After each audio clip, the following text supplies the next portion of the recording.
बिहार की सियासत में मोकामा विधानसभा सीट हमेशा से चर्चा का केंद्र रही है। कभी दाल की नगरी के नाम से मशहूर तो कभी बाहुबलियों का गढ़ कहलाने वाली यह सीट 2025 के विधानसभा चुनाव में एक बार फिर सुर्खियों में है।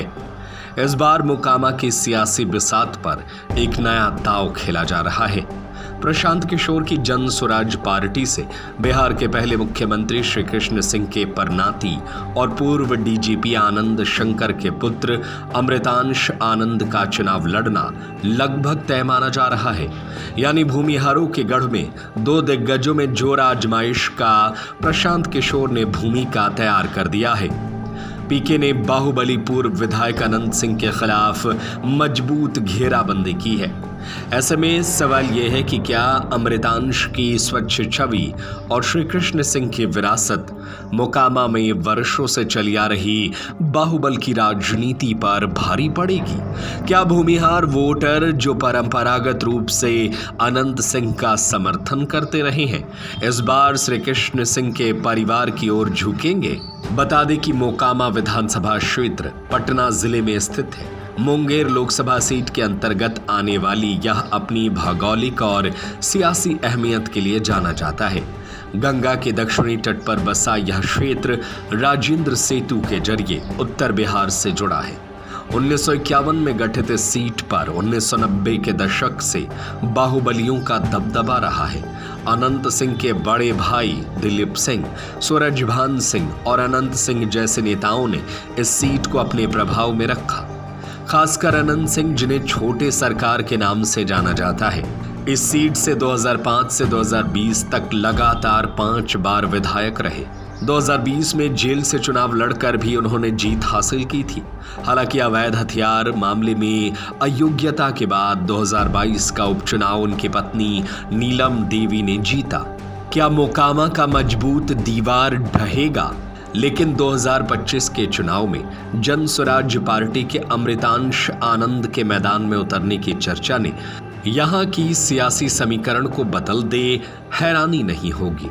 अमृतांश एक शिक्षण संस्थान चलाते हैं और सामाजिक कार्यों में सक्रिय हैं। अपनी साफ सुथरी छवि के लिए जाने जाते हैं। उनके नाना श्री कृष्ण सिंह बिहार के पहले मुख्यमंत्री थे, जिन्हें भूमिहार समुदाय में स्वाभिमान का प्रतीक माना जाता है।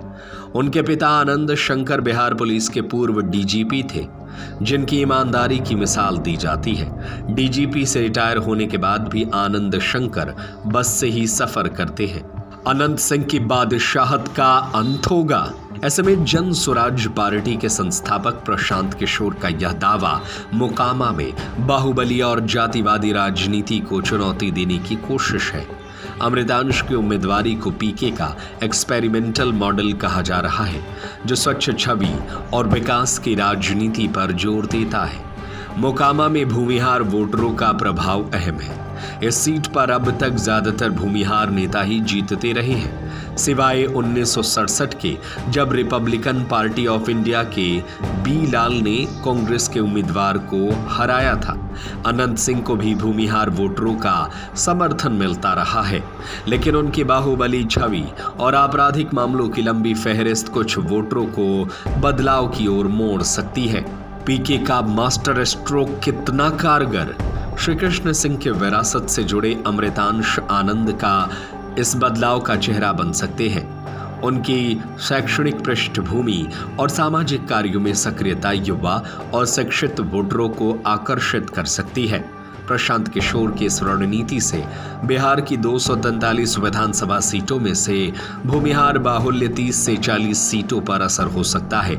मोकामा में अमृतांश आनंद की उम्मीदवारी न केवल अनंत सिंह के लिए खिलाफ एक मजबूत चुनौती है, बल्कि सूरजभान सिंह जैसे अन्य बाहुबलियों को भी जवाब है, जिन्होंने अनंत सिंह को हराने का ऐलान किया है। इधर सूरजभान सिंह ने भी कहा है कि वे अनंत सिंह के खिलाफ किसी भी उम्मीदवार का समर्थन करेंगे, जिससे समीकरण और जटिल हो गए। हालांकि चुनौतियां भी कम नहीं है। अनंत सिंह की जमीनी पकड़ और लोकप्रियता को कम नहीं आंका जा सकता। 2020 में 54.7% मतदान में उन्होंने 35,757 वोटों के अंतर से जीत हासिल की थी। दूसरी ओर अमृतांश को जनता के बीच अपनी पहचान स्थापित करने और पीके की नई पार्टी को स्वीकार्यता दिलाने की चुनौती है। ऐसे में 2025 का मोकामा चुनाव सिर्फ एक सीट की लड़ाई नहीं बल्कि बाहुबल बनाम बदलाव की जंग है। क्या श्री कृष्ण सिंह की विरासत और अमृतांश की स्वच्छ छवि भूमिहार वोटरों को अपनी ओर खींच पाएगी या आनंद सिंह का बाहुबली प्रभाव फिर हावी होगा? यह फैसला जनता तय करेगी।